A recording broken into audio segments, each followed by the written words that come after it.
business owners have emotions involved and they're very attached to your business. It's your baby. You've laid everything on the line. You need to be or it won't work. You need to be. However, you must check your emotions at the door. If you have a customer complaint, even if you know deep inside of you that there's no way that's accurate, you must allow the customer to dump whatever emotions they have going on, and then you can move forward. Hey everyone, welcome to Crossroad Conversations with the Lewis Brothers, where we aim to share real stories about running a successful family business while working through adversity and pouring back into our community that keeps our doors open every single day. We're your hosts, Shelby, Matt, and Taylor, and we'll be bringing you real, relevant local business advice, maybe some automotive insights that are sure to change the way you look at running a business or buying a car, and maybe even throw in a plug for you to do business with us here locally. All right, welcome to Crossroad Conversations with the Lewis Brothers. We're excited to be with you today for episode 38. Today is going to be a great one. Yep. We know it's always a great one when we come together and we start talking about business and how we've walked through things, how we've stumbled, and we've had success. Yep. Or maybe even times we hadn't had success, but then we've worked through solutions on that. Today is about accountability culture, where we create a team that takes ownership. And today you're going to hear about where we've had success and then where we've had failures and had to back up and recalibrate to be able to have more success in culture and really in the team that takes ownership. So that'll be exciting to talk about. Hey, recapping last week, it was huge, but numbers don't lie. We love this because really non-emotionally at all, you can pull the data out of something and really see what's going on in every single department. And on the flip side, it really helps you throw the ether, the gas to supercharge your business. So Matt went off the handle. He loves numbers. We're coming back for a second episode. He wanted to do a take two. We said, hey, wait, we're going to move on. Yeah, let's put that one on ice. He's so excited. No doubt, though, data gives you facts without the drama. It does. If I could just, it gives you the facts without the drama. Yes. And then real, how to move, and all the good things. Absolutely. It was all in there. You got to go back and check it out. But as always, check us out of all the freshest inventory at lewissuperstore.com. All right, so what did we drive and what's popular and what's trending today? I'm going to pick the Super Duty. Oh, son. That's a 250, 350, 450, Okay. 550. And what's Oh. the big one, Taylor? Oh, 550 going all the way up. You mean model-wise or what I got on the hook No, for no, no, Or no. what 550? size tires he's put on them. F700? F7, so you can go F600, then you go 650, 750. Dang, I could build an RV out of We've one got of those. one of those with like a 24-foot bed around here somewhere. I want to talk Super Duty. We have a select amount of 24 model Super Duties that are all $10,000 off, which there's not rebates on those things. I need you to know. So that means really good deal from Lewis Automotive. In stock, no hokey pokey. But Super Duties we kind of have across we finally got our depth back in those things. So from regular cabs, super cabs, 4 doors, short beds, long beds, utility beds, work racks, flat beds, and I think that's just the edge of the service. Trimmers, just this morning, Platinum F250. We had a King Ranch. I love those. Lariat Ultimate, all new colors of Avalanche and Glacier, and they look good. They drive amazing. They had a way, so Super Duty real quick has a live front axle. Means you get true feel for the road at Super Duty, right? Yeah. They found a way to do some electronic power assisted steering. They couldn't disconnect it like the F-150, so they drive really, really, really good. They do. Over 1,100 foot-pounds of torque means you can tow anything you want, and then your buddy's stuff behind that, and up to $10,000 off. So no matter what it is, Super Duty, you got to come by and drive one. Hey, you know, the other thing I love about not only the Super Duty, but our heavy duties is the connection we have with upfits. Yeah. So if a customer is looking for a utility bed, a dump bed, I'm going to go on and on, We a got plow, whatever it may be, we can get you upfitted for your municipalities, your farm work, or just cruising around to haul trash or whatever else. We have connections and we have preferred vendors that we've already gone through to make sure their quality is there and that the product's good as well. That's a really good point because, you know, a lot of the cities and municipalities go out to state bidding, right? And they say it needs to be XXX. And so everyone who wants to be in that game, which is not many, say, okay, I'll do that. Then it comes to the upfit of the quality, the lead time, how long will this last, what's the warranty, and then the overall finished product. And so we've done our due diligence for years to make sure that we have that on point. So, I mean, we had one the other day that was a box that was made just for gutters. Yep. We have some vet boxes. There's some for the city that are air conditioned. Like for the animal shelters. For animal control and animal shelters. We've had some refrigerated boxes. We've got some utility beds with pop-top boxes. Wow. All the way across the board. So check us out with any of those things, whether you're at the city or at a municipality, at our fire station, or just a guy looking for a hard-working truck or a gal looking for something to haul your horses. We got it. Absolutely. Your heavy-duty headquarters for sure. All the options. Hey, diving straight into today and getting into a fun topic here, but defining clear expectations and ownership. So really in this, focusing just how do we hold people accountable to what we want to do, what our expectations are? Can I first say, if you tuned in thinking we always had everything right, that's not the case. But what we do is we always swing, and if we miss or we're not the greatest at an area, we come together and we figure out we learn from others. This is one of those subjects today, and Taylor, I'm glad you brought that up, where I'm going to start off with defining those clear expectations and ownership. I can tell you when we were at smaller scale, you go back 10 years ago, and we expected everybody to understand what was going on in our head. I don't know if you guys can relate to that. Yeah. But how many times we talked, we were frustrated, like, how did they not see that that's what we expected? We never said anything. How did they not see me doing that? Why wouldn't they just do that, right? It made sense to us. Like, why wouldn't they lock the door that was left unlocked? It's 9 o'clock at night. Why wouldn't they move that truck? Why would they leave that there? Why would they drive off when all the windows are down on that car they just drove past? And you're just like, why don't they see that? And so we kind of had to flip the script from local mom and pop We did. Scalability. And the reason I bring that up is I am sure that some of y'all are in that same situation where you're like, I just can't get my guys to care as much about the business as I do. Well, number one, they don't have the skin in the game. Correct. And they shouldn't have to care as much as you do, right? They don't have it all on the line for risk or for reward. Like, hopefully they do the best of their ability at their current job, but let me be honest with you, at best, they're gonna do that. So how long did that take you before you realized and accepted that? And we're going to talk about the level of acceptance. Well, just the other day, I realized I was 38 years old. I was out on a run. I thought I was 37, and then I realized I was 38. So let's say about 36 years, 36 and a half real years. And before then, especially if you go like take the past 5 or 6 years before then, the frustration and the stress level of expecting that they were going to care about it as much as you do, it just like repeats itself on this hamster wheel. Like, you could be 98% there of like everyone jiving and working together, but the communication of expectations or how to take ownership of getting them to say, I apologize, that is my fault. You bet. It will never happen unless it is so crystal clear. So unpacking a little bit, and we kind of like punched you in the face right off the bat. Hope you're paying attention. But the reason we did that is just to let you know, hey, we're in the same boat that you probably are in too. We're struggling through it. So once you realize that like, hey, I'm not going to get everybody. Like, nobody's going to care as much about the business as the three of us in here. Okay.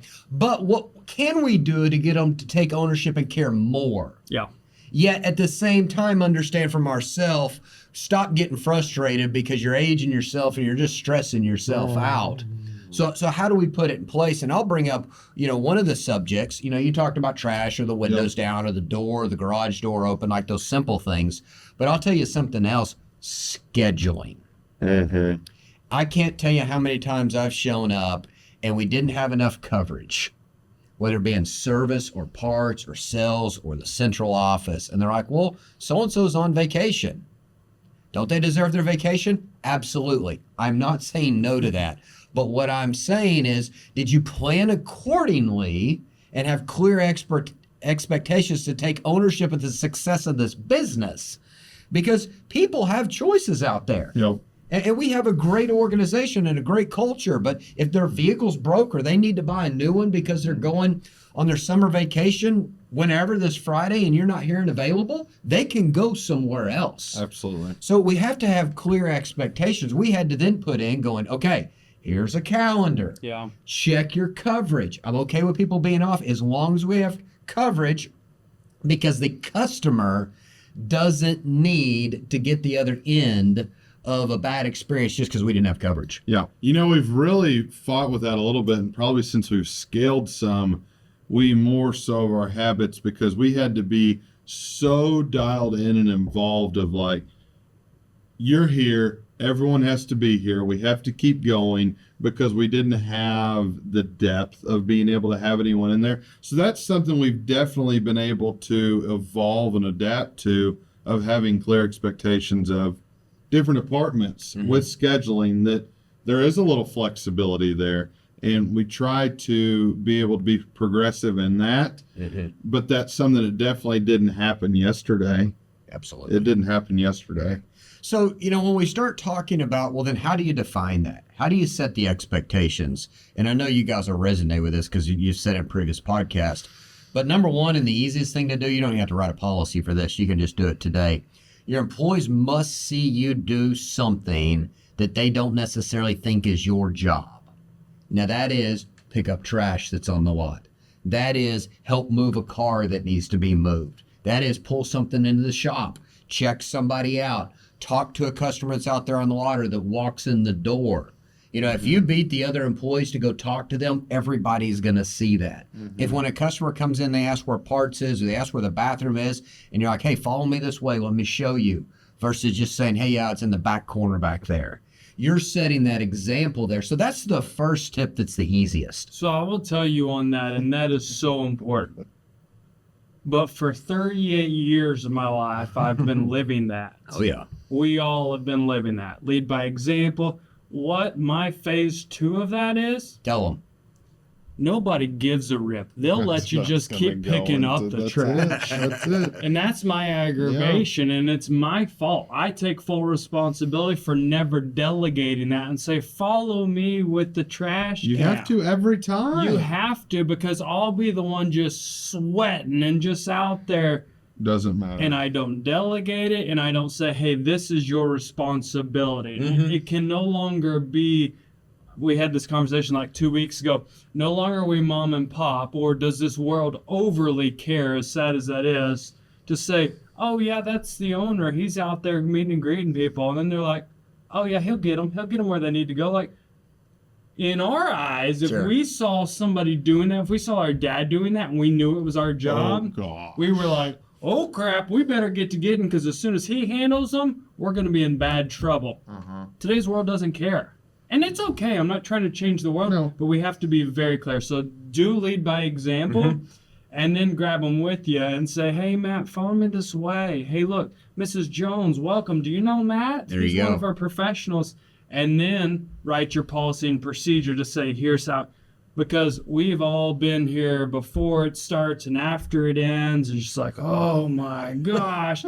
And there's never, and the stress level was so high and the workload was so high. And we talked about when people need to take vacation or this, be like, man, we put our time in. We put our time in. Like when it's time for us to be able to, and there's never been a more aggravating time that finally it's like, and sometimes people are like, you guys are always on vacation. No, we just have tons of meetings going in all different directions. So when it's time for a real vacation with your family who might remember you. Yeah. And then you look up to go on vacation and half of your managers will be gone. You're just like, what in the world? Do they not see that you've put so much time in and now you just want to be able to go and turn your phone off and then figure it out? They don't care. And so you have to have proper expectations and communications and all of those things. I think that's a great example of when you have an idea or a process that you don't throw the baby out with the bathwater. Because the leading by example was correct, yet it was missing a component that Shelby just brought up. Is, hey, lead by example, but don't miss that opportunity to teach and train somebody else. to bring them alongside and mentor them, because then that's when the value really is. And more often than not, and I'll tell you this, in just pure vulnerability, it was easier for me just to do it than have confrontation of, why aren't you doing this? Right? And if I got in the situation, I was happy to walk through it with the team member. Yep. Hey, here's why we do this. I just didn't want to deal with the headache, and that's a bad manager, and that's a bad leader in me. Sure. But it was just easier for me to do it, and then I could complain to myself and then get over it because I was mad at myself. But the confrontation or having that conversation of expectations and proper assignments, Yes. I was drowning myself. No, that's really good. I'm going to take another step here, because then it really talks about, well, then how do you communicate and build that culture of ownership? We've talked about our culture before, about the excitement and positive attitude and how we talk. Yep. But now we're really talking about our culture of ownership, of ownership there. What I can say is, it's not a written policy or a memo that you email out. I'm not saying that that's not a supporting document that helps, but you can't be a keyboard warrior and sit behind it every once in a while, have HR send out a memo and think, I got it, done, I'm good. No. No, it takes multiple facets. They got to see the example. You got to train and mentor them. You do have to send out the policy, the paper hard copy, so people can refer back to it. But then also you're constantly talking about it. So any of our employee events, whether it's our cake day or this or that, we're talking about that. And a couple of things I'm going to bring up that we've talked about for years and years, and this is just another piece. So like 360 degrees, we're always talking about this ownership and how to care. And we tell customer this. I saw this quote early on in my career, and it made so much sense. It says, customers are not dependent upon us. We are dependent upon them. And in our industry, whether it's getting your oil changed, ordering a part, or buying a car, people have options. Yep. Now, we think we do a awesome job and above everybody else. But the reality is, there's other good people out there. Yeah. And they could come in contact with somebody else. And just because you messed up once, or you weren't open, or you didn't have the availability, if they come in contact with another great experience, you have a shot at losing that customer for now and in the future. So sometimes, and y'all resonate with this, that you've done business with somebody and they're like, man, they were kind of like take it or leave it. It's my way or the highway. And they acted like there's none other options out there. That's not the truth. And we talk to our employees about, hey, we're dependent upon them. They're not dependent upon us.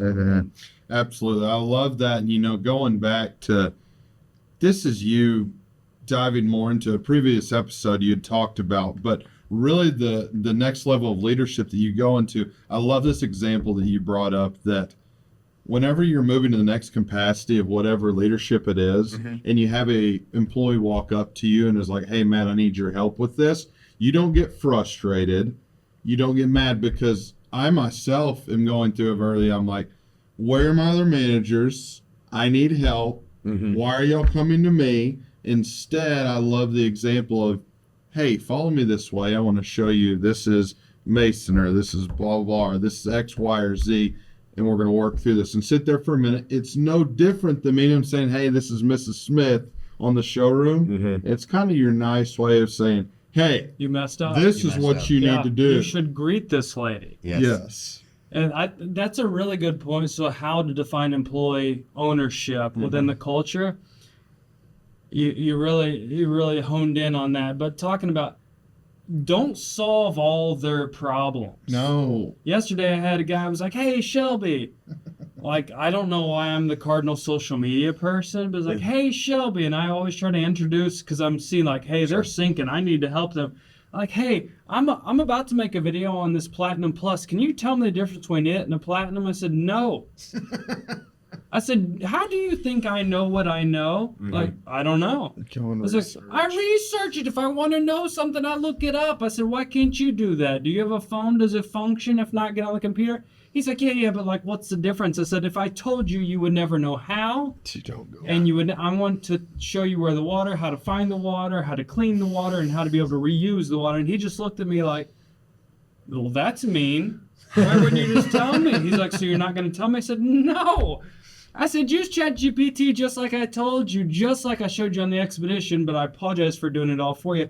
Put in there, hey, tell me the difference between a Platinum and a Platinum Plus, and then you should take your Ford test. Yep. And he was like, oh. So not solving all their problems for them. Like every time someone says, I want to talk to Mr. Lewis, it's not saying, no, I don't want to talk to you, but they need to understand what's the depth of that and how much. And so if you give them some of that ownership, then they start having some ownership and saying, oh, I get to help some of the Lewis's customers solve X problem, or I help them with X or Y. If you don't take the time to teach them, like you're saying there, and we've all been caught in what you were talking about earlier of, hey, it's just easier. Let me just do it myself. Yeah. Let me just answer that question. You can. If you create that expectation of, hey, go ask Taylor, go ask Shelby, they always know. Or when they walk into the office, if there's 3 options on who they can work a deal with or ask a question, they'll always come to you, which bogs down your time and you can't ever work on the business. Yep. Now, I'm going to go back to what Taylor said for a minute, because this is going to help some of you guys out there. Some of y'all that absolutely, or may even have, obliterated employee because you were frustrated with them, okay? And just browbeat them. and maybe it was deserved, maybe it wasn't. Most likely it was. Okay.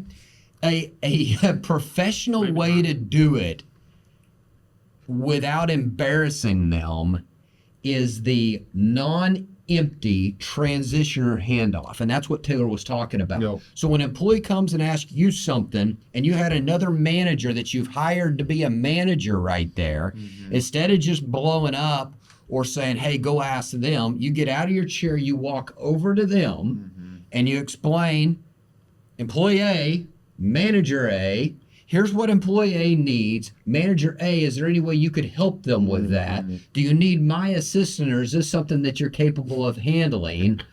Employee A, are you good with that? You two work together and figure this out. I'm going to keep working on the business to create y'all some more traffic. Is that okay with y'all?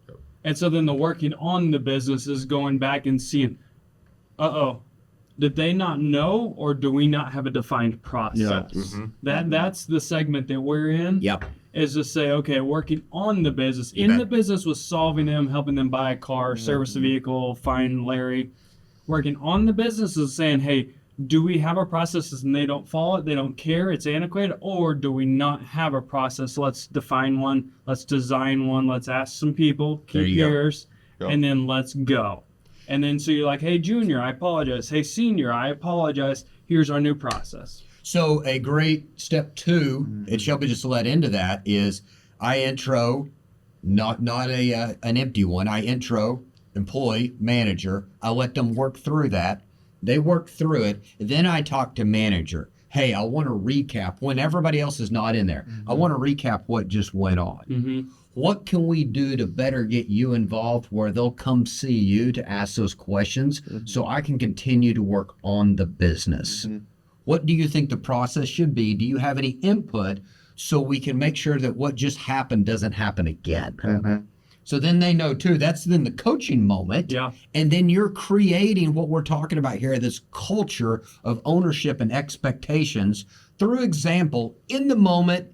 And then when the time's right, after the moment, when it's not embarrassing to anybody, to get their feedback, then to put that process in place. Yeah, that's all so important, right? Not doing a confrontation, working on the business so that it can, otherwise it never grows past you. And if you take yourself out of it, You bet. it suffers massively, right? Because you're putting up pots and pans, holding all the water and all the things and making it really thrive. And then you don't ever get to scale, move, or work, or any of those things, or vacation. You're just like, what happened? Right? That's a great, we'll call it a thermometer, or checks and balances for all the business owners out there. And hey, we've all been there. Yeah. Okay, so don't think you're on an island by yourself. You think you've built a business, but if you step back and you listen, I love listening to Shark Tank about this because they call them straight out. They say, no, the business is you. All right. Without you, there is no business. And if that's you out there, it's okay. You don't have to sell your business. It's just time to look at, how do I empower? How do I build an actual business? And don't be offended by that. But if everything has to funnel through you and you can't remove yourself for a week, take a month, take something extreme. And you're like, Matt, I wouldn't go on vacation for a month. I haven't either, okay? But you just run through that test. If I wasn't here for a month and I came back, Yep. what would it look like? Yeah. And that's how you get to define clear expectations and ownerships within your employees, right? Uh-huh. Let me give you one other tip that we talk about with our employees. We're just talking about these expectations and these ownership. And it's so important that you clearly communicate to your employees that they know that we're in the customer service business and people in America have lots and lots and lots of options. They're less and less and less loyal. And less loyal. That's a very good point. We tell them this, hey, your check you get, now it's direct deposited, but your check you get for your payroll, it may say Lewis on it. It may be signed by a Lewis, but we're just the transfer of funds. It was funded by your customer. Yep. Without the customers and the retail business, we wouldn't have the funds to transfer to you. So even though it says Lewis, it's really coming from the customer. And when you can reframe your mind to think that way and to go, okay, where's the money really coming from? Okay, it's not coming from Matt, Shelby, or Taylor. It transferred from them, but it came from us providing a great customer service and a great experience that then they'll tell others about. Yeah. Yeah, Absolutely. That's really good points. Well, hey, it's time to dive into the good old fun fact quiz I of do the good week at this. there. Fun fact quiz. Yeah, last week it was rapid fire. Y'all came really close down to the end, but one I just got a single question for you this week. That's complex. In automotive manufacturing, what is the name of the overreaching system focused on ensuring that every vehicle meets established quality standards that are defined process and responsibilities? Whoa. A, B, C, D. Hit us with it. So A is supply chain management, B is quality assurance, QA, for shortened version there. Thank you. C is product forecasting, and D is market and sales strategy. So keep those in your head, and we will revisit them after you finish getting wound up. Okay, so the next step in that, we did a really good job breaking down, just expectations and how we start going through the culture. But then it's building a framework. And not only building a framework for the expectations, but also for feedback. Because things change, and especially in our business they change, is how you get feedback from customers on their quality, on the experience, on the expectations, and then what you do with that feedback to continue to mold and adjust to make sure that you're staying on top of it. Absolutely. I think that's good on the customer side and on the employee side. And realize, even if you teach and they understand and building that framework and here's our game plan and here's our process that we wrote and all the things we just talked about, and understand it's not saying, hey, this is the only way, my way, the highway. Now that's tricky. That's saying, so should we follow this plan or not? Yes, you should follow this plan. Yes. But with your key people, leaders within it, you can say, hey, if you see in the moment, in the field, that this is a pain point for the customer, this is a pain point for a technician or for a salesperson, take note, because there's a really good part when somebody says, hey, this isn't on the internet or this doesn't work, we'll say, give me an example. Yes. And so then we'll say, hey, I need a week's worth of examples so we can see if it's a one-off or just a squawking something over here, or just one customer that wanted everything for free, or give me some more examples and give me some depth in that. But understanding that there can be some feedback that we can move a process if there's a more efficient way. Now we need to break that down a little bit so you understand, and we've learned this through a lot of years and doing it right and doing it wrong, is when you hear of feedback, something messed up, something didn't meet expectations, I want you to do a couple things for me. And I'm just telling you, if you'll put this in place, it's a game changer. Number one, listen, okay? Listen, be empathetic, take notes, but do not take action yet. No. Gather the information. And then after you've listened to them, you've gathered the information, then go verify. You must do these things before you react. And what you're doing is you're trying to declutter all the noise and all the emotions to say, is this a one-off? Yeah. Did somebody exaggerate and it wasn't quite that? There's always two sides to the story. And I even tell my managers, yes, do I want you to back the employees? Well, absolutely. But before you go to a decision or a thought or ready to react, you better go verify and stay neutral ground, gather the facts, put your plan together, and then you can react. So let me tell you, based on that, our highest frequency customer through our dealership is via service, and even more pinpoint is via the oil change. Yep. Right? On average 3 times a year, on average 9 times or 3 times 3 before they ever come back to buy a car. And those are times that we get to wow. That's also one of our entry level positions. And so we have to make sure that our quality assurance, our QC is good there. And we've worked on that. That we serve every single consumer that comes through the opportunity to give us positive feedback. They also get the opportunity to give us negative feedback. And so it dings. Somehow I noticed the other day my wife gets the Google reviews. Oh, okay. Yeah. Third party. Yeah. So then when she asked me, in case you don't know, we don't talk about the business. Well, I don't talk about the business with my wife. I have a job, Sure. so forth and so on. But I was with her the other day and she got an alert and it was a 1-star review. I was like, "You got a review or that? What you got going on?" She's like, "Yeah, it looks like something." I was like, "How do I turn this off my phone? I don't even know." But it's that AI coming out. oh no, I've got too many of them turned on. But anyways, so there was one, for example, a customer said, "I knew, I don't remember the exact words, but not a bait and switch, but I knew it was too good to be true. They charge way too much for an oil change." Fun fact, we don't. We've shopped it, and we're one of the lowest in the markets. But customer perception, we charge way too much. It's more than it was in 1970. Right, and you're right, it is, and this costs more than your house. We know it. So we also do a 4-wheel rotate, and they also do an inspection and all the other stuff. And they said they did this, this, and this, right? And they make a little situation really bad, and it wasn't even a situation because we have technology. I had one of my service advisors was like, "Hey, can you check?" And they've learned the language I need to know. "Hey, at 3 o'clock to 3:30, red F250, will you check and see if we rotated the tires?" We got a bad Google review, we got a bad manufacturer survey, got an upset customer, and then you have, because they know we're going to inspect this, and you have a service manager, a service advisor, and technician advisor. All of them are like, "Oh my gosh." So I said, "Yeah, let me inspect." Before I react and say, "What the heck? Why can't we rotate the tires, you idiots?" And I don't mean that, but that's what I feel in my heart. Oh, yeah. Because I'm just getting tinged and pinged with this because we got a lot. So I check the camera real quick.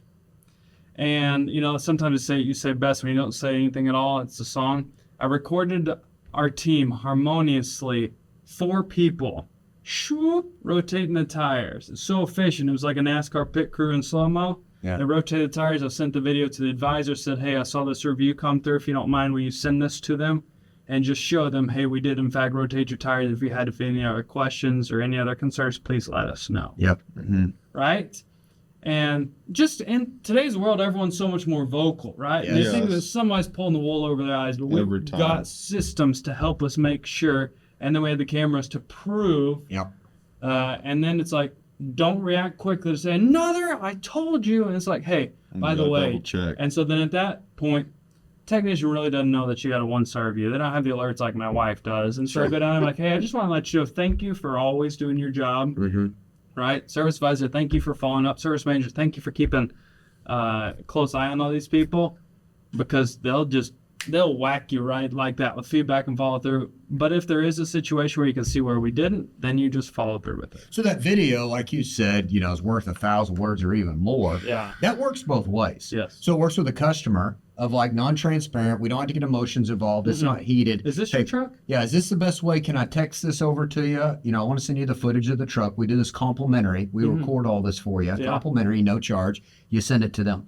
If they had not rotated the tires, you can send it to the employees to look at. Bingo. So both sides there, Yep. that's now the framework through technology to be able to fix that up. Then the employee knows, hey, they're watching. Even when they did rotate it, we found that the employee still knows they're watching. Right?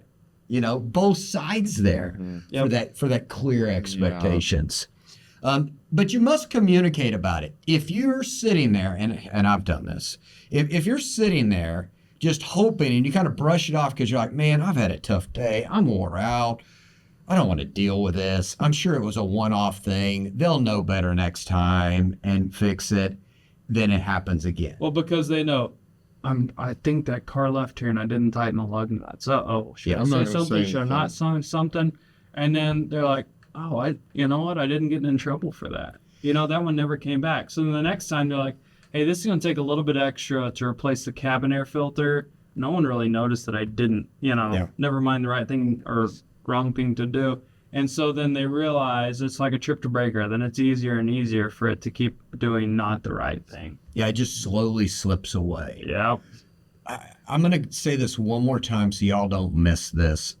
And I get it. Business owners have emotions involved and they're very attached to your business. It's your baby. You've laid everything on the line. You need to be or it won't work. You need to be. However, you must check your emotions at the door. If you have a customer complaint, even if you know deep inside of you that there's no way that's accurate, you must allow the customer to dump whatever emotions they have going on, and then you can move forward. If you throw a wall up, even if you're 110% right and the customer's off their rocker, you cannot address that they're wrong and you're right until you get that well drained. Okay? It's just, I've heard this before with business owners out there. And they're like, blah, blah, blah, blah, blah, and they get all defensive. And they're like, no, I'm winning this battle. I'm right. Well, are you really? Because you just pissed that customer off more. And then now they're telling everybody about that. I'm not saying pay for everything. No. But what I'm saying is you must take it in the correct context and not react until you research. And even if the customer was wrong with what they say, you got to walk them through that with the video. Yeah. After they've answered the question, going, they listened to me, they cared, they took the time to gather the information. And I was wrong. And I was wrong. Yeah. That's the difference.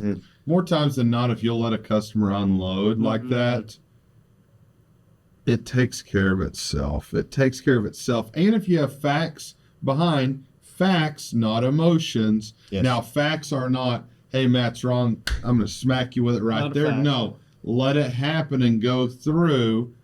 And then I promise you, more times than not, it may not be that day. It may be a month later. It may be that you hear it from someone else from word of mouth.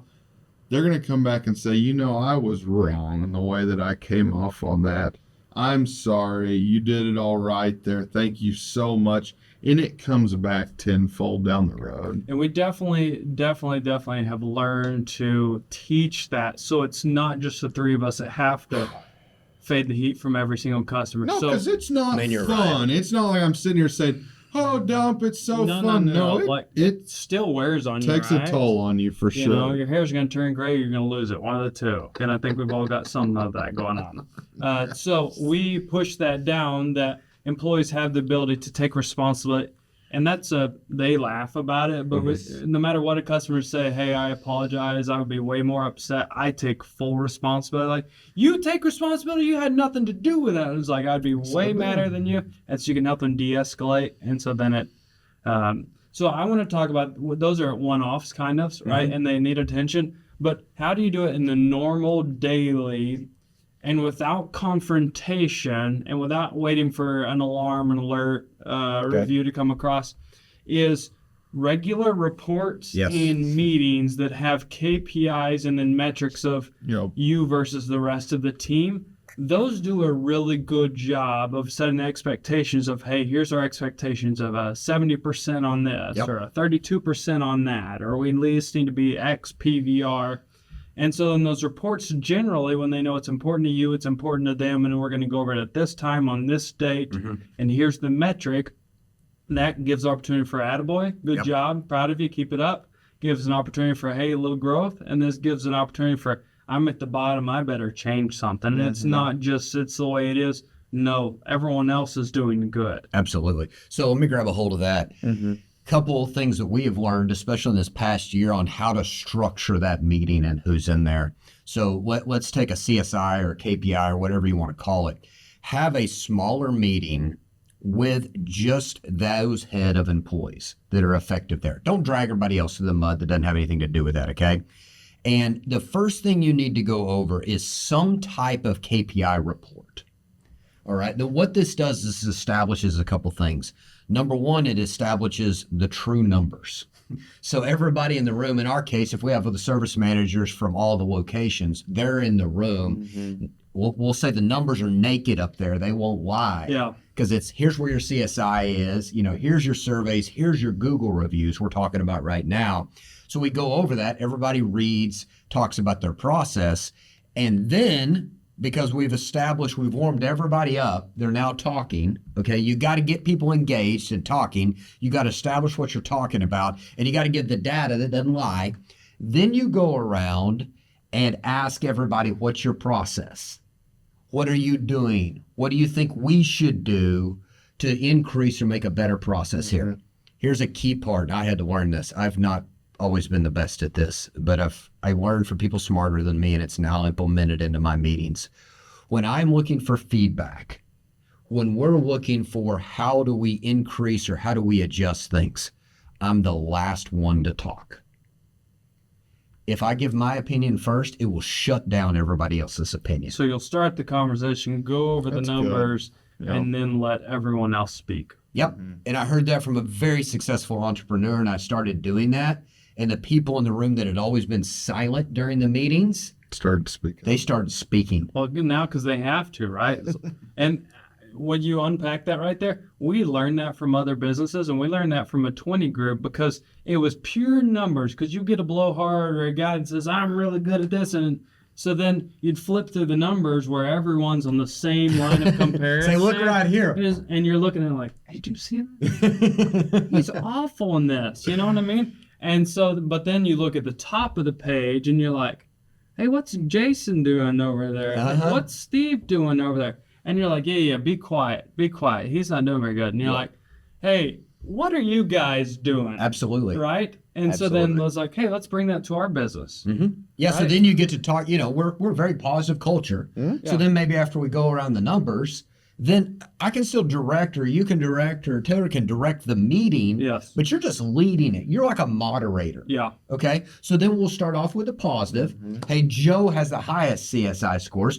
Joe, walk us through what your process is and how do you do that? Yeah. And then you go to the flip side. Hey, Bob over here has the lowest ones. Bob, tell us about your process. Joe, what do you think Bob could implement? Right. And again, at the very end, and I know you're just itching as an entrepreneur because you're always the one that people look at for the answers. Save it Yes. for the recap and the call to action on what they need to do. Because learning pyramid, if you just get in there and say it, and here's what you need to do, everybody got any questions, good, ready, break, at best they retain 5%. That's it. That's it. But if you make them start talking, Taylor, why are your numbers so good? And hey, what's your area of and they're like, oh gosh, and they really got to put some heart into it amongst all the people that need to be a part of it. They're gonna remember it. The other thing that could be the silent killer during one of those meetings is you could have one or two employees that have an amazing idea that maybe is 180 different to what you're doing right now. And if you talk first and they don't think it lines up with you're their boss, okay, they'll never bring it up. Yep. You have to allow a platform for people to pour in. It's okay if it's not your idea. Get over it. Yeah. Your job is to recruit, support, and elevate up as many people that can help your business grow as possible. It's about the business. It's not about you. And remember, more often than not, that you hired that person to support, build, or help what you have going on. You know what you know, and you've been doing what you know, but you don't know any of this over here. Yep. So what's to say, as long as it doesn't say, hey, let's just have an empty parking lot and see if we can just sell parking spots. As long as it's not that, they said, hey, what if we did this? Like, okay, let's start that on a micro level so we don't throw the baby in the bath and the bath water out. Yeah. Let's just start that on a micro level. Let's just change one of those bays to do that, and the others can operate. And then you might be piloting a whole new thing, right? Because you hired those people because they're better at that than you, chances are. And I hope they are. That's why you hired them. Right? That's if you're hiring talent, that you should definitely do that. You should. You should. Hey, that's been a great discussion there on framework and feedback and opening the platform. You guys have employees that have some great feedback that can help you with that. But you have to give them the opportunity and the platform to do that. All right, let's get back to your automotive fun fact quiz of the week.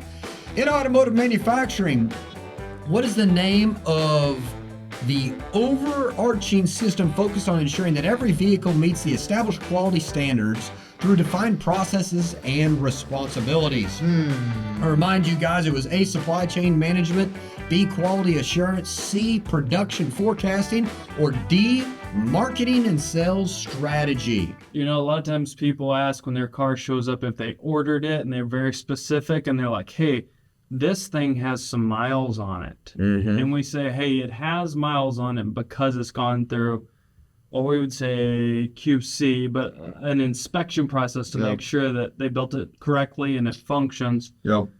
Yes, you're right. The answer to that one is quality assurance. Quality assurance. Okay, it was right on it. Quality assurance. All right, so we'll go into the last core segment on this: cultivating a culture of trust and psychological safety. Okay. Big words. Let me break it down.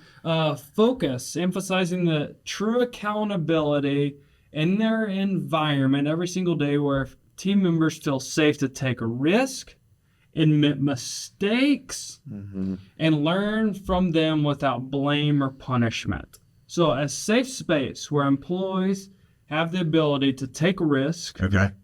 that they realize that they can admit mistakes without being fired, Okay. right? And that they can learn from mistakes from them or someone in the department without fear of blame or just raw punishment. So how do you create a culture within your business where those things resonate? That one's deep. It is. It's good. So I will say here, and we don't have all this figured out. I don't know that any business does at that deep level, but you continue to cultivate when opportunities are there to encourage people. And one thing we talk about with mistakes, and we see this when we hire somebody from another organization, when they've made a mistake. Maybe they've bid a vehicle wrong, or they used the wrong rebate, or they didn't price out a service repair, or they ordered the wrong part. If somebody makes a mistake, their head's not on the chopping block here.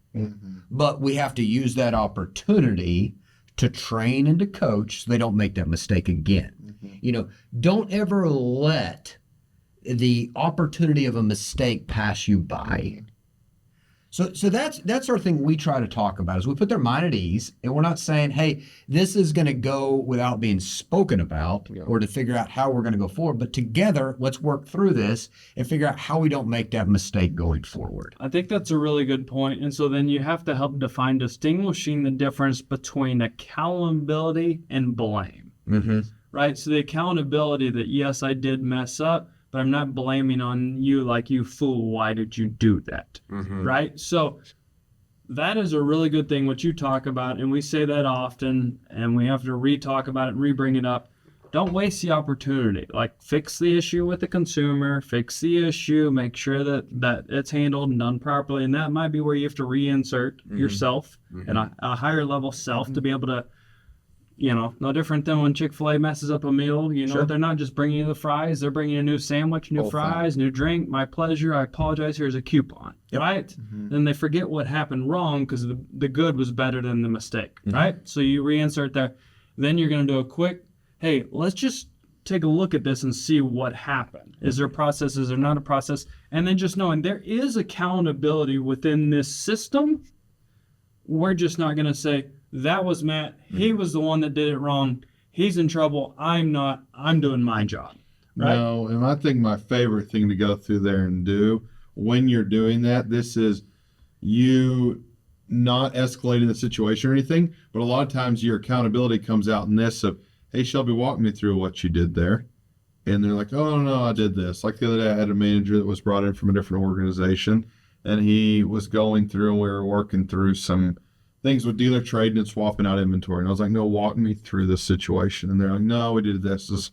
I said, no, walk me through what you did. I continued to say it, and they're like, oh, gosh, okay. Just like, So actually, what do you mean? Or actually, so then what I do you moved think? over, and I said, okay, you two stop what you're doing. So there's different levels. So you have to say, hey, let's check on that real quick. And if they don't continue to respond to it, then you really move forward. Like, no, we need to talk about this now. Let's go ahead and move forward and show me what you've done. But whenever you walk through it with them, not only are you saying, hey, we don't need to do this, Yes. but hey, let me show you how we need to do this here.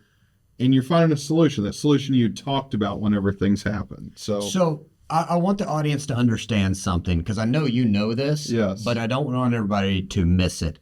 When you walked to that manager and you kept questioning them though, till you got to the root cause of it, was that in the middle of it happening, or was that after it happened? after the fact, if there's something that's happening that needs your immediate attention, fix it and let it go on, or let the manager, if it's not destructive and it's not going to dismantle it, let the manager continue to go through with it, because the last thing you want to do, because myself included, it's taken in my department some time to grow up my managers that I've brought on. Sure. Last thing I want to see is Joe and Schmo sitting there whenever I'm doing a coaching moment. They're like, oh, Taylor has some doubt. Yeah. There's doubt in that manager. See, I knew there was something wrong with that manager, and then it busts that wall down that you have built that other manager up. So if it's something that needs to be addressed during the time, absolutely grab a hold of it. But if not, no, it's after the fact. You walk up and you walk them through it. So there are very few situations where you need to stop what's going on. Mm-hmm. And like their desire, like if we see a technician not torquing lug nuts on a wheel, we should stop right then. If we hear a salesperson saying it's a four-wheel drive truck and we know it's a two-wheel drive truck, we got to address it right then. You know what? But if they miss the rebate and we've already presented figures, you know, we're going to stay true to our word there. But like Taylor said, we're not going to address it until after the fact, not in front of whoever they're over, because we don't want to belittle them where we reduce the trust on that. Now, there's a little bit of downside, I'll tell you, if you overly don't like confrontation, or if you're used to just taking all the punishment and all the things, you'll miss out on the opportunity to seize that and to cultivate accountability. So there is proper timing in doing that. It's not in front of the people. And it's not in the action, just like you said, but it needs to be pretty quickly. Sure. Because they're like, oops, I messed up. Let's see what happens. When you find a quick break, then you need to get to it. And you all have had that feeling when there's been something wrong and you're like, I need to have that sit down. Like this, or I need to far spectrum. I need to let this person go. And you're like, I don't want to do it to the end of the day because I don't want to be disruptive and I need all the things to work. And the only person that it punishes is you. That's right. You're sitting there all day. So know the proper time in coaching and counseling in that. Yes. But find it and then go and then say, okay, do you need a system? Do you have a question? Is there something I can help you with? Do you see the value in why we would do it like this versus how it happened? And they're like, yeah. I was like, no, this is a discussion. Like, you know, I'm not giving a seminar. I'm not disciplining you. Just like, hey, have I let you down and not giving you that? And they're like, whoa, dude just held me accountable without punishing me, like lashing into me, like, you idiot, why'd you do it wrong? It's like, hey, have I messed up? I'm taking responsibility, so I get to take the pressure off their shoulders. You did something wrong, but I want to see, is there something that I did wrong that I can help you to have the time, tools, and training to be successful? And they're like, no, I knew I was supposed to do it like this. Okay, then let's do it right. And what else can I do to help you in that? Or no, I really didn't know. It's like, my bad. Let me design the process. Here's the process. Does this all make sense? And then you have to keep circling back to it, right? You do. And the timing you talk about there is so important. I can tell you, if I'm in a department and I see a coaching moment that I know that needs to be addressed, I will quickly, when possible, which most of the time I can, I'll adjust the rest of my schedule to allow me to stay in that department to address it when it's fresh on everybody's mind, whether I got to pull them in the office or not. Why will I push other meetings and other stuff to give me a 15 or a 30-minute window? Because that coaching in the moment pays dividends down the road for it to not repeat itself. Now, I'm going to go into a couple things here. Is on that part, when I'm coaching a manager, And I need to say this so everybody out there understands. And how you talk and what you want to do on your own, that's up to you. But if you address somebody by dog cussing and belittling them, and the reason I'm saying this is because I hear it out there. If you do that, can I tell you what happens to the person you're talking to? They're like a dog. They go into the corner, hunkered over, preparing themselves to be attacked, and they're not absorbing anything you're going over. In fact, as soon as and this is going to smack some of y'all in the face, as soon as I hear a manager, entrepreneur, leader speaking and coaching somebody like that, it shows me somebody who is I don't want to say weak, who is an average manager. Because they don't know and they won't take the time to improve on themselves on actually how to walk somebody through what happened, to find a solution and how to improve. They manage by fear. And when I find somebody that manages by fear, I see somebody that's not willing to work on themselves and really look at how to fix this going forward. You know, and that's something that like we just continually we have to talk about. All right, this subject we're talking about. This one is very difficult to put on paper in writing with a process. Right. Because somebody would look at it and be like, no, your process says we at least get one bad opportunity, you know, one mistake, and then we'll do this and then we'll do that. So this is more of a culture and more that, you know, the leader talks about. But there are times when something happens that you do need to go ahead and do a write-up. It doesn't mean that they're getting fired, but you do need to document it. You know, hey, you didn't put the drain plug in. Yeah. Okay. You're not getting fired today, but we are addressing this. Everybody's acknowledging it and get it on paper. And that depends on severity. It does. Right. How clear it is, or does it have actual physical elements? We've learned that the hard way, that you have to document. HR would tell us, document more, document more, document more, document more. One, because the employee knows it's serious and there was areas of improvement. Two, of just like the pathway of employment. Like it helps for growth and development on our side, as a manager side, as the employee side, through HR side, through future employment.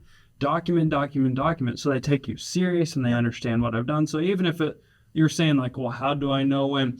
The coaching and counseling needs to happen constantly, and then you need to understand the severity of it. It's like, hey, I'm going to put this on paper the second time we've had to talk about this. And I just want to make sure we're on the same page. And if you had questions, then we can go over that. I'm going to put this on your file so we do know if we need to pick up next time, hopefully not, then where we left off at, if I was clear about what was expected. Absolutely. And so then HR's like, hey, thank you. The employee's like, I never knew that. No, you know, sometimes our employees will go over something and the proper expectations where we started this thing, and we've done our best, like really, really grown 1,000% of what we used to do. Like, well, no one ever taught me. It's like, well, Junior Pee Wee Herman, no one ever taught me the difference between a platinum and a platinum plus, but I want to be successful, so I figured it out. Why hadn't you done that? I'm like, my bad, I'm the entrepreneur, you're the worker, let me show you how. And you have to be overly clear on that. I was going to a meeting yesterday, I almost came undone. We were going over the basics. We're talking about blocking and tackling, like, hello, my name is. But we had moved to fill out a form really quick. So I hand out the form and go over, and they're all talking. Over half of the class, no one's wrote anything down. They've just been talking back and forth. Like, hold on. Let's restart. Let's reboot here. Guys, everybody hold their pen up. And it was a perfect layup if you would have thought of an alley-oop. I said, do you want to know why y'all aren't successful? I looked back and I was like, probably because your managers haven't held you accountable enough to be able to write down on the paper. So just like you're talking about, whenever you don't go through and you think, hey, move it real quick. Hey, you do this, come pick up trash. Let's go do this, do that. No. If the clear written process is not in stone there, if you don't tell a manager every time, no different than I had one that was like, hey, I told him this the second time he's been late. I'm going to talk to him. I said, great, print a form. Make sure you send it over there with a sheet of paper. We have to have clear expectations. So communicating that overly, but clear expectations. Because you'll have, let's talk tough employee situations. Like if you're a business leader or manager listening, or you're just on the other side listening, you'll have what you think is just a train wreck of an employee. Always shows up late, always wants to leave early, needs an extended lunch. Their kid's always sick and they might not even have kids. Always got the excuse. Nowhere. And you just give them grace and grace and grace and grace, and grace don't even live here anymore, you know?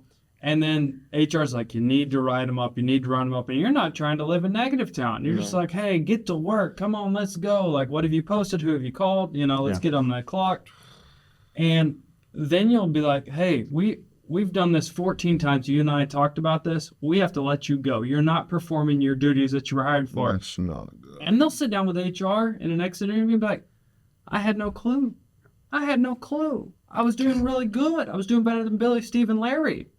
Like, I was doing better. Like, sure. They've never written me up. They've never written me up. And you're like, are you kidding me? Everyone could write a book in here about how you haven't performed your job duties. So if I could tell you anything, is over-communicate and overly document so everyone can be on the same page. It'll generally solve or save a plane crash before it happens. Yeah. You know what I mean? And we've had to push ourselves to that because that's uncomfortable for us. That's not natural. Everything we've said today is we have all lived through none of this naturally. None of it. We were born 5 years ago, the stuff we're talking about, we were living in inside. it. We were not coaching, teaching, and learning about it. So if you're in the shoes like, oh, I'm in that boat, it's okay. Yeah. It's okay. Like, learn from our experience Start and do it to evolve. today, right? reach Do it out. See today. if we can help you. Yeah, no doubt. I love that. We got text last week. Hey, what about this? Hey, what about this? Please do reach out to us. Like, if you're telling me you got all these concerns and issues, You bet. we're going to let a manager handle you, right? Until then, it really needs us. But if you need direct connection of how, then reach out, you know? Absolutely. So that's super solid there. So I think we probably have talked That's about solid. The parts and pieces. All right, so now the frequently asked questions. Now, these come as curveballs and randomness and really good and all the good things, and I What love would it. you do? Right? Because it pushes you out of this element. I'm not going to ask you, Taylor, what else you would do in your next life or whatever. But Cruise ship Matt, captain. your question today, what do you rely on the most to keep your day productive? Walk us through how you schedule, maybe where you have been, where you've moved to. What does that look like? Mine is a mix of things because it depends upon what I'm in the moment of. So let's just talk about when my day starts, and I'll try not to make this too lengthy here. But when my day starts and I have control of all the tools I could use, that works through technology to start with. Okay. So when I'm getting ready for my day, I look at all the stuff from the previous day, that was on my to-do list, which is usually in a notes section in my phone. Okay, so when you're on your phone, we're in the notes section. In the notes section. Accomplishments or things that I'm looking at anything that rolled over. Okay. So then that rolls over for today, and then I'm going through anything else, and I'll just randomly put everything that I can think of on there. Just taking it down. Need this, Just need taking this, it need down. this. Like, I'm not trying to organize it, not Just trying to be getting it on grammatic. paper. Everything gets on there, okay? Then I organize it by priority. Here's what must be done, not just my mind, because other people are waiting on me for this, okay? These must be done, no exception. This is next in line, and if I can get to it, I'd like to accomplish this as well. So that's how my day starts. Okay. Then as I'm going through the day, depending upon the format I'm in, I may have old school pen and paper. If I'm in a meeting where there's no technology, I will start writing on paper so I don't have the other people in the meeting thinking I'm messing around on my phone. Yeah. Even though I know I'm not, Yeah. I'll put it there and then I'll translate it over, okay? Use a ton of calendars. You know, and we've really improved on that in the past couple of years, especially the past year, of calendar invites. You know, calendar invites are not just for what we used to use them for, of Zoom and go-to meetings and this and that. It's for all the things. You have really advanced in your digital calendar, and I'll give you that. Well, thank you. I appreciate that. So I don't have an assistant, and I don't use AI as much as I should. That doesn't mean I won't advance there. But my main thing starts off with technology, starts with in my phone, calendar, but then pen and paper migrates back into the technology. Okay. So if I'm in one of those meetings that nobody has technology, I'm not going to be the only one on my phone. I'll take notes, and then afterwards I'll integrate those in. Okay. Super solid. All right, Taylor, when starting your day, do you have a daily goal, target, achievement? Do you have something in mind you start with, or walk us through that? Move the metal. No, I'm kidding. Yes. No, I'll tell you really what, in this stage of my life that I'm in currently, it's whenever I'm leaving, one, that I am so blessed to have a job and to be able to go to work. So many people nowadays are like, I got to go to work. I'm like, no, I'm blessed to go to work. And then the cherry is that I get to work obviously with family and be our business. But then the thing that really is driving me of the goal there is how successful is my day going to be? And it needs to be able to go into focusing on how I can make everyone else's day successful. So all of my salespeople, all of my managers, I don't really necessarily, I know my daily travel rate of a goal that I need to hit, but if I stare at 300, I want to sell 300 this May, you have to get it down into bite-sized pieces. So as I go around, my goal there is diving into how do I make every single person successful. I know whenever they hit all of their goals, my goal's going to be hit. So that's good. Really diving into there. That's really good. My takeaways, you didn't ask, but I'll tell Yes. you. Yeah. You didn't. What are your it wasn't takeaways? On there. Thanks. Hey, when you were talking, Matt, about technology, one thing that you said, you put all the things down and you organize them. I read a book recently, Dan Martell, How to Buy Back Your Time. Mm-hmm. I highly recommend it. It is in depth. But it's so good. It's all applicable. And so he puts those things in hierarchy of what needs the most attention and when your attention span is the best, and how to buy back your time. And that's really good on helping with that. So when you're in the flow state of ordering things, or when you're in the, hey, let's coach and counsel, so you can kind of be in the same mind frame when you're working on those things. So you're not like, hey, let me run out to the garage and do this, and let me get to the kitchen. Oh yeah, in the garage. Like, think if you could do all your garage stuff at the same time, that for business. And then for an assistant, none of us have assistants. We assist each other. But I will tell you, I found this a long time ago. Otter AI is my note taker, and it follows me everywhere. So any meeting that I'm a part of, it's an AI assistant that just runs in any virtual meeting. And I have non-virtual meetings as well that I can use it with. But it takes a full summary, so I can go back and listen to the whole thing. And I'm like, hey, what did Navajo say about that? Or hey, what was Ford saying in this? Sure. Or in that Viato call? But then it gives me a summary and key takeaways. And it really keeps me organized. It just plugs in with my calendar, and then it re-references those. So those are two good things that I would point out. Those are good points. Book to read and Otter AI. So thanks for joining us today. Episode 38. Yep. Talking about, once again, culture, but the accountability, creating a team, how to take ownership, how to get your team to take ownership, what to do, what not to do, what we've learned, what we've grown on. As always, check us out, lewissuperstore.com. Join us, Crossroad Conversations, and let us know in the notes and the comments. Give us feedback. Who do you want to hear from? What do you want to hear about? What's good and what we should not do again? We appreciate you guys. Hope you have a great day. Hey, if you enjoyed this episode, be sure to give it a like, share it with your friends and family, even visit our website, send us the questions about what you want to know, what you want to hear, tell us about the automotive industry, family business in general. Who do you want to hear from? Send them our way, and we'll do our best to answer any questions you have, but make sure you tune in next time where we bring in another guest and we talk more about the automotive industry and all the great things going on within our business.